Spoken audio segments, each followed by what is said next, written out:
Olá, boa noite a todos. Vamos trazer hoje mais uma palestra do Peter, palestra número 50, o Círculo Vicioso. Eu escolhi essa palestra hoje em continuação do tema que nós trabalhamos no mês passado, que é recriando e superando as feridas da infância, porque nós vamos continuar falando sobre como que processa as crenças errôneas, os conflitos que a criança passa e leva para o inconsciente dela, e nós hoje já adultos levamos essas crianças mal resolvidas dentro de nós. Então vamos lá. O círculo vicioso opera na alma de todos os seres humanos. Todos nós temos vários círculos viciosos. Nós vamos falar um dos principais, mas muitas coisas nós trabalhamos na palestra do amor, poder e serenidade, como que cada defesa de cada tipo de personalidade acaba acarretando o círculo vicioso. Ela usa uma defesa para evitar uma dor e no final ela acaba causando essa mesma dor que ela tenta evitar. Esse é um círculo vicioso muito importante. Vocês podem assistir a palestra do amor, poder e serenidade. Este aqui é um círculo complexo de como que nós vamos criando as questões erradas lá da infância no nosso dia a dia, tá? Então, o círculo vicioso opera na alma de todos os seres humanos e a maioria das vezes ele vive no inconsciente. Esse que é o problema, que a gente não consegue enxergar quais são as questões equivocadas, os conflitos que nós temos. Está tudo no nosso inconsciente. Esse é o objetivo da gente estar trazendo essas informações, que é para ver se a alma vai entendendo, vai se aprofundando, vai procurando dentro de si quais conflitos ela tem, que hora que ela já está pronta para resolver e solucionar algum conflito, ou pelo menos amenizar algum deles. Então, tudo no inconsciente é primitivo, ignorante e muito frequentemente ilógico, embora tenha uma certa lógica limitada e própria. Quando a gente começa a perceber que a gente tem falsas crenças, que começa a vir ao consciente, a gente fica sem entender, tipo assim, não, mas isso não faz sentido. Faz sentido porque a partir do momento em que você criou essa crença errônea, essa crença errada, essa crença falsa, você não tinha um cérebro pensante totalmente estruturado. Então ele é lógico pela própria razão que ele criou esse pensamento. E é o que nós vamos tentar acompanhar, qual foi a sequência de pensamentos e sentimentos que a criança foi vivenciando. Então, esse círculo vicioso, esse grande círculo vicioso, começa na infância. A criança é totalmente dependente e incapaz do amor incondicional. Por que a palestra começa tocando nesse assunto? Porque nós, para nos nutrirmos, é muito importante que a gente ame, que a gente dê amor incondicional. É a parte principal para a gente sentir que tem valor na vida, é a gente amar. Mas a criança, ela ainda é incapaz desse amor. E aí, por conta disso, ela não consegue autonutrir-se. E aí ela vai ser dependente de alguém que cuide dela.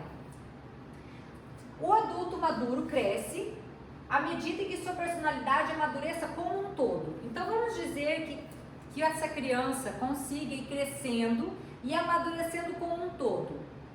Aí estaria ótimo. Contudo, há sempre no ser humano reações infantis que permanecem ocultas no inconsciente.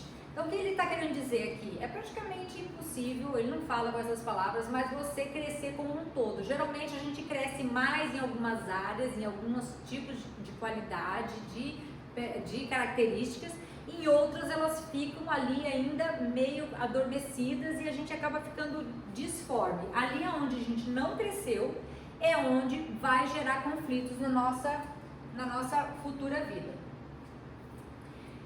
A criança deseja ser amada e, na verdade, ela necessita ser amada, pelo motivo que eu acabei de expor. Ela precisa ser amada, ela precisa ser nutrida com este amor externo, já que ela não é capaz de produzir esse próprio amor, não na medida possível para ela conseguir se nutrir, ela precisa que esse amor venha de fora.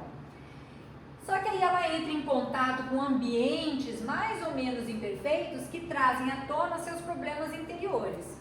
Então a gente chega a pensar que então a culpa de todos os conflitos das crianças são os pais ou o ambiente em que ela vive, seja ambiente de guerra, ambiente de fome, um ambiente de frio, seja lá o que for. Então a culpa é sempre externa. Vamos ver o que a palestra fala sobre isso. Se houvesse um adulto maduro capaz de proporcionar à criança algo que lembre o amor maduro, o amor divino, o conflito dessa alma não emergirá.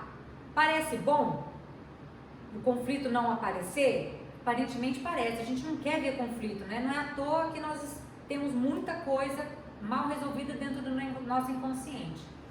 Então parece bom, mas a culpa é dos meus pais, a culpa é da vida, porque se ela tivesse sido boa comigo, os meus conflitos não emergiriam.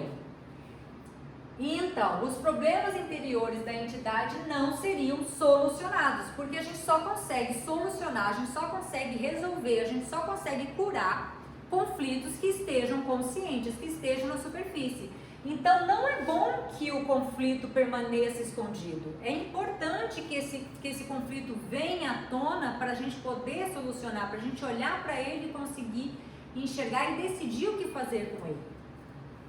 E é por isso que a vida nesse planeta imperfeito e impuro é necessária para todas as almas que não estão puras. Então aqui eu quero trazer um pensamento diferente do que estamos acostumados. Nós necessitamos da imperfeição dos outros. Nós necessitamos da imperfeição da vida. Nós necessitamos da imperfeição dos nossos pais. É importante isso, para aqueles que acreditam em várias vidas, uma alma que escolhe uma encarnação, ela sabe qual é o conflito que ela está trazendo para solucionar, então ela vai escolher o meio ambiente onde ela vai nascer, o país, a época e os pais que ela vai ter, que tem certas qualidades e defeitos que ela precisa para poder cutucar o conflito que ela veio trazer. Porque a gente não veio aqui para não fazer nada, a gente veio para crescer, a gente veio para solucionar as nossas questões íntimas, aquelas áreas nossas que não cresceram como um todo e ficaram ali subdesenvolvidas. Então é por isso que a gente veio. Então a gente não pode perder tempo. Aí a vida traz algo para cutucar aquela parte nossa que o nosso conflito tem. Então o meio externo, os pais, os outros, não causam conflito em nossas almas, eles apenas mostram os conflitos que nós trazemos no nosso interior.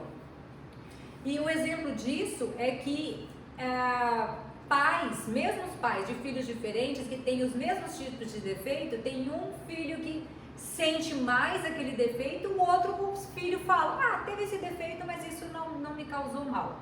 E ao contrário, nesse caso causou um mal que naquele outro não causou. Então, onde nós temos áreas bem resolvidas, a imperfeição dos pais e do mundo não nos afeta a ponto da gente criar traumas e ficar parado no nosso caminho de evolução. A gente consegue lidar com essas consequências desagradáveis da imperfeição exterior de uma maneira muito mais tranquila e serena. Então, por causa da falta de amor maduro, amor divino, a criança em sua ignorância clama por um amor exclusivo, no qual não é divino nem humanamente possível. O amor que ela quer é egoísta. Lembrando, a criança ainda em desenvolvimento, ainda trazendo à tona suas qualidades, os seus defeitos que ela veio trabalhar nessa encarnação, ela deseja um amor que é egoísta. É importante a gente saber disso para saber lidar com a criança. Não simplesmente para ficar, coitadinha, ela precisa de tudo, vamos nutri-la com tudo que ela quer, nem tampouco para ficar brigando com a criança e dizer, você é muito egoísta, você está querendo demais. Não, simplesmente entender que a criança ela tem as suas imperfeições, ela tem as suas impurezas e ela quer um amor egoísta. E a gente precisa crescer e acolher, todos nós temos essa criança que ainda escolhe esse amor egoísta dentro de nós. A hora que a gente aprender a trabalhar com essa criança que está dentro de nós, a gente finalmente vai crescer como uma sociedade saudável a ponto de conseguir trabalhar com as crianças realmente que estão vindo de uma maneira mais madura e equilibrada. Então essa criança quer, o que ela quer é um amor exclusivo. Ela não quer compartilhar esse amor com ninguém, nem com os irmãos, nem mesmo com o outro genitor. Ela não quer que o pai e a mãe, tipo assim, ela quer que o pai goste só dela, e se gostar da mãe, ela está se sentindo traída. Ela quer que a mãe goste só dela, e que se a mãe gostar do pai, ela está se sentindo traída. Entende? Ela não quer nem que eles amem entre si, porque o amor tem que ser exclusivo, é só para mim. Então a criança tem ciúmes do pai e da mãe. No entanto, olha os conflitos. No entanto, se os pais não se amam, a criança também sofre. Assim, o primeiro conflito surge a partir de 2 desejos opostos. Então, aqui nessa palestra nós vamos trazer 4 principais desejos, conflitos, que acontecem na nossa alma por desejos opostos, tá? Então, o primeiro conflito. Por um lado, a criança quer o amor de cada um dos pais exclusivamente. Mas, por outro lado, ela sofre se os pais não amam um ao outro. A criança sente-se excluída e rejeitada se os pais amam outros. Então, vamos dizer, ela sofre se os pais não se amam. Então, ela está num lar onde os pais se amam. Então, ela vai sofrer porque ela não tem o amor exclusivo. E é aqui que ela sente que ela é excluída e rejeitada. Não porque ela não é amada, mas simplesmente porque a forma que ela enxerga e deseja o amor é assim: você pode amar só a mim, e se você está amando meu pai, ou meu pai amando minha mãe, eu vou me sentir excluída e rejeitada. Mesmo que eu não seja excluída e rejeitada, é como eu vou me sentir quando eu sou criança. É assim que funciona a lógica do pensamento da criança. Então, todas as vezes que a criança é proibida de fazer o que quer, isso serve de prova adicional de que ela não está sendo suficientemente amada. E essas frustrações geram ódio, ressentimento, hostilidade e agressão. E aí nós vamos para o segundo conflito. Qual é o segundo conflito? Desejos opostos. A criança sente ódio pela pessoa que ela mais ama. E agora? Ela ama ou ela odeia? E aqui é muito importante a gente assistir a palestra da dualidade, que fala como nós aqui neste mundo, a forma com que nós encaramos a vida, a gente ainda está preso na dualidade. A gente enxerga que ou é uma coisa ou outra coisa. E sendo que a gente precisa superar essa dualidade como um triângulo. São 2 linhas de uma mesma energia e a gente supera um nível acima, que é o nível da unidade. Enquanto você não consegue criar essa unidade, você precisa aceitar que o bom e o mal existem ao mesmo tempo. Então a criança sente ódio e amor. Ela está na dualidade, ela precisa aceitar que os 2 sentimentos convivem, os 2 sentimentos opostos convivem. Então ela sente vergonha. Eu estou sublinhando sentimentos que é para deixar claro quando a gente for lendo e escutando a palestra, para ir vendo se esses sentimentos, é uma linguagem do inconsciente, se esses sentimentos vocês sentem que é capaz de perceber que eles existem dentro de você. Então, como ela tem ódio da pessoa que mais ama, ela sente vergonha desses sentimentos. E, consequentemente, empurra o conflito para o inconsciente. Como tudo que a gente fez desde que a gente reencarnou, aparece algo que a gente não sabe lidar, que a gente não compreende, que a gente tem medo, a gente empurra para o inconsciente e acha que está tudo resolvido. Mas mais cedo ou mais tarde, essa questão do inconsciente precisa vir à tona para ser curada, tratada e solucionada. O ódio causa culpa, pois a criança foi ensinada muito cedo que odiar é mal, errado e pecaminoso. Uma das várias falsas crenças de que nós temos na nossa sociedade é não aceitar os sentimentos ainda desarmônicos que nós temos. Aí vê a palestra do eu superior, eu inferior e a máscara. Lembrando que nós somos, em última instância, somente eu superior. Mas no momento nós somos eu superior e eu inferior. Então esses 2 precisam estar, eu preciso estar consciente do meu eu inferior. E é o eu inferior que sente todos esses sentimentos errados que a gente acaba se sentindo culpado. E quando eu falo isso, eu não estou falando para dar vazão aos sentimentos do eu inferior, aos sentimentos destrutivos. Não, a gente precisa saber o que fazer com eles. Mas como a gente não sabe, ou a gente dá vazão, duas linhas contraditórias, ou a gente dá vazão, o que só piora a nossa situação e machuca os outros, ou a gente reprime e leva para o inconsciente, que geralmente é a parte que a gente mais gosta de fazer. Mas vamos parar desses dois extremos e vamos aprender a lidar com esses sentimentos desarmônicos. Então, voltando aqui para a palestra. O ódio causa culpa, pois a criança foi ensinada que muito cedo que o diário é mau, errado e pecaminoso. E particularmente aos quais se deve amar e honrar, né? Dentro da nossa religião monoteísta, uma dos mandamentos de Deus é honrar pai e mãe. E isso é um mandamento lindo, maravilhoso e tem sua razão de ser e tem várias explicações. A questão é que a gente não pode achar que só porque a gente deve honrar pai e mãe que a gente tem que se sentir culpada de sentir esses maus sentimentos que eles têm, que a gente tem por eles. Então, sentindo-se culpado, o inconsciente diz: eu desejo ser punido. Porque dentro da nossa crença equivocada, quem tem culpa precisa ser punido. Então, se eu estou me sentindo culpada por ter esses sentimentos tão errados, eu preciso ser punido, eu desejo ser punido. Assim, o medo, nesse desejo da punição, nasce o quê? O medo da punição. Se uma parte minha deseja ser punida para poder solucionar essa questão, mas vem o medo da punição. Então, esse medo da punição emerge na alma, o qual, de novo, é quase sempre completamente inconsciente. E com o medo da punição, uma nova reação é acionada. A criança sente que todas as vezes que ela se sentir feliz, a punição que parece inevitável será tanto maior. Aí o que ela precisa fazer? Consequentemente, a criança, inconscientemente, evita a felicidade. Aqui está uma das causas principais das pessoas terem medo da felicidade. Dentro da dualidade, muitas pessoas acham que tem medo de ser infeliz.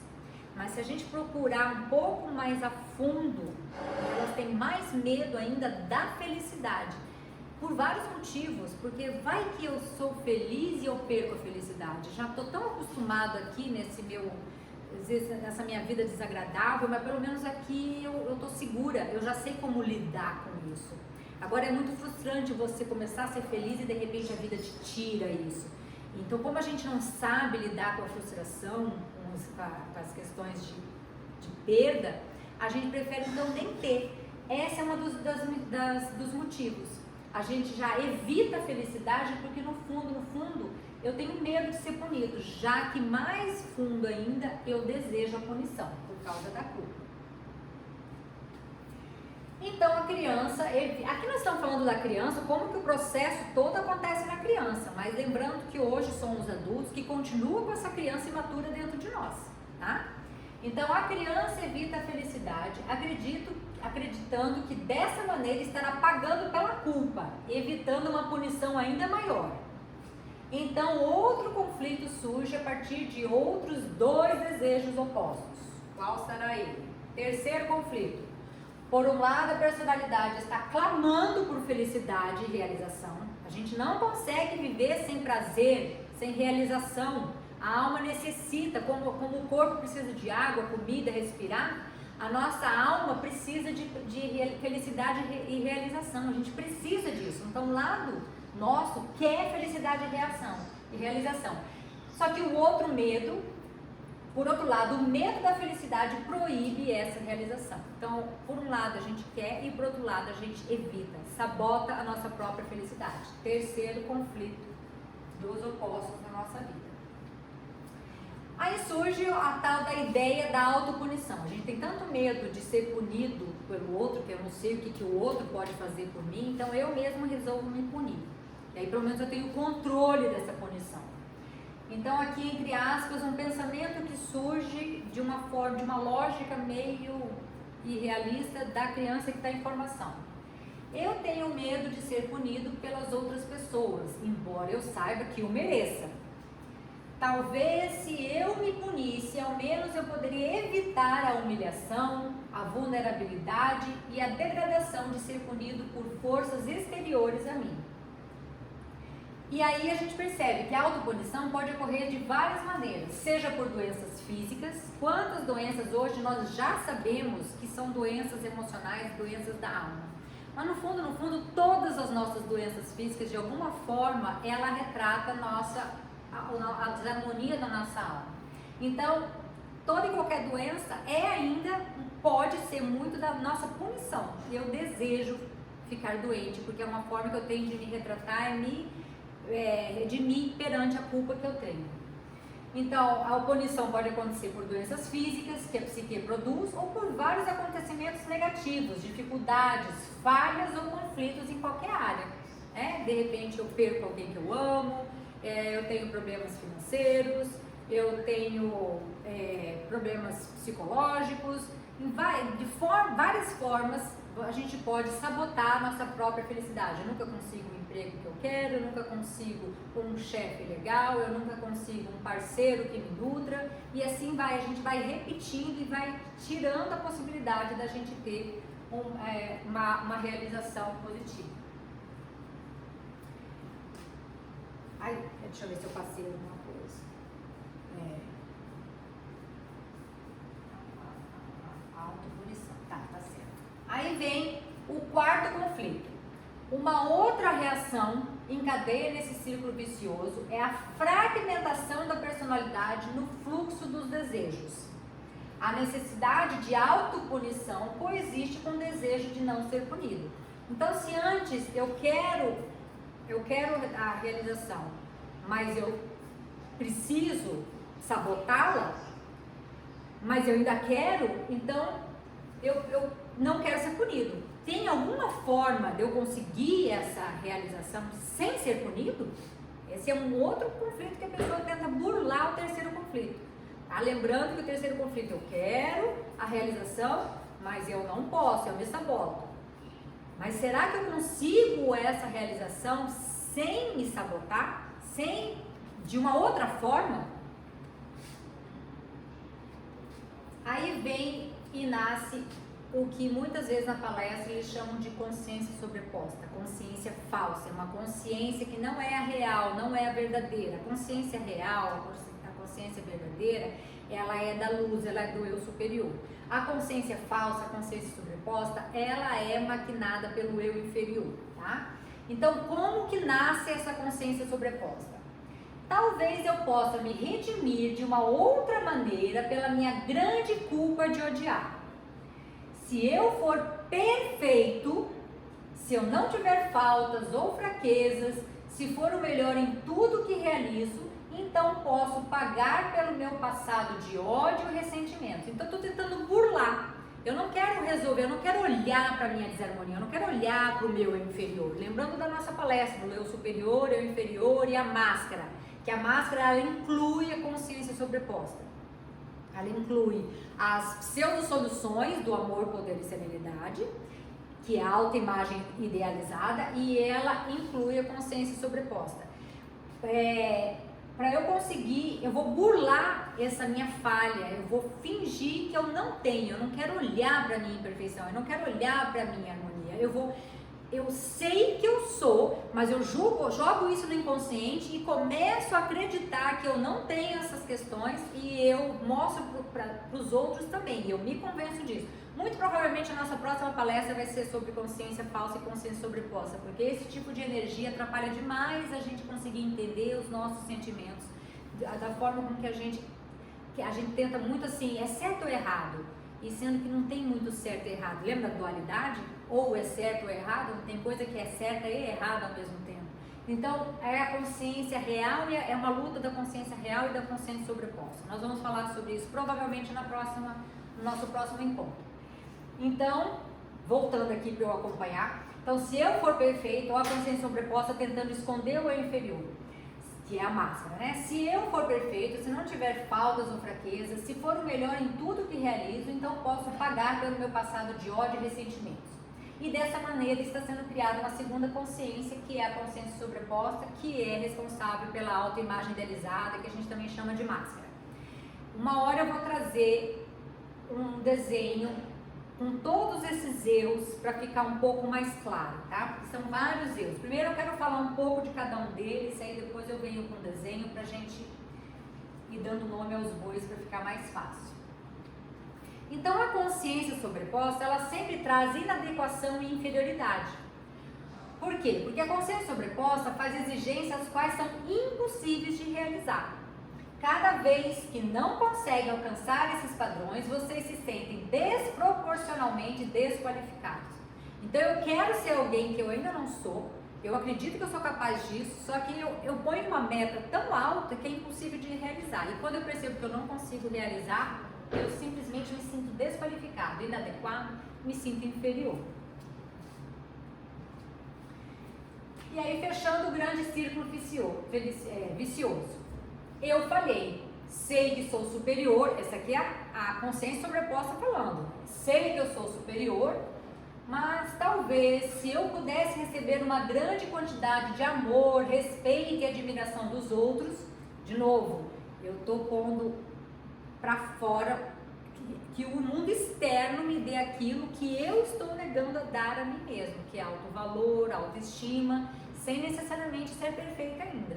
Tá? Essa é uma das grandes questões da autoestima. A gente acha que a gente só vai ter autoestima quando for perfeito, mas a nossa autoestima ela falha justamente porque a gente tenta esconder ainda a nossa imperfeição. É possível ter uma autoestima muito grande sendo imperfeito, mas como eu não consigo, eu não me nutro desse alto valor, eu preciso dele fora. Então eu vou atrás de amor, respeito e admiração dos outros. E isso pareceria com a mesma gratificação que originalmente eu busquei na infância. Então, se eu não consigo a exigência da consciência sobreposta, eu ponho mais exigência nela, eu vou criando mais autoimagem idealizada e nisso eu vou fugindo de mim. Então, eu só pus aqui agora uma listinha para acompanhar, só para a gente fazer um breve resumo de tudo. Então, no começo, eu desejo ser amado, na verdade, eu necessito, mas eu desejo ser amada exclusivamente. Como eu não sou, eu sinto que eu sou rejeitada e excluída. Nessa questão, eu começo a sentir ódio, ressentimento, hostilidade e agressão. Sinto vergonha por estar sentindo tudo isso das pessoas que eu mais amo. Sinto culpa, aí eu sinto uma necessidade de punição, aí vem o medo da punição, que me proíbe de ser feliz, eu saboto a minha própria felicidade. E nisso eu vou criando, para poder burlar tudo isso, que eu não consigo sair desses conflitos, eu crio uma consciência sobreposta, baseada no perfeccionismo, que vai criando uma autoimagem idealizada, tá? AI, autoimagem idealizada, que me causa mais, por eu não conseguir atender todas essas expectativas muito altas da consciência sobreposta, vai causando mais inadequação, inferioridade, baixa autoestima. E aí eu volto ao tema, se os outros me amassem de novo, eu ponho minha felicidade fora. O mundo tem que mudar para eu poder ser feliz. Então só existe uma consciência real, divina e eterna, que é a consciência verdadeira, não é a consciência sobreposta. Não confunda essa consciência com a segunda, que está sendo criada a partir da compulsão em pagar por um suposto pecado ou mesmo uma falha real. Porque muitas vezes a falha, o erro nem é verdadeiro. Colocam a gente, por algum motivo, a gente acredita que está sendo errado, quando às vezes não é. Mas mesmo quando a falha seja real, a gente acha que tem que pagar de uma forma muito carrasca. Se tem uma palavra que define a autoimagem idealizada, nós somos carrascos de nós mesmos.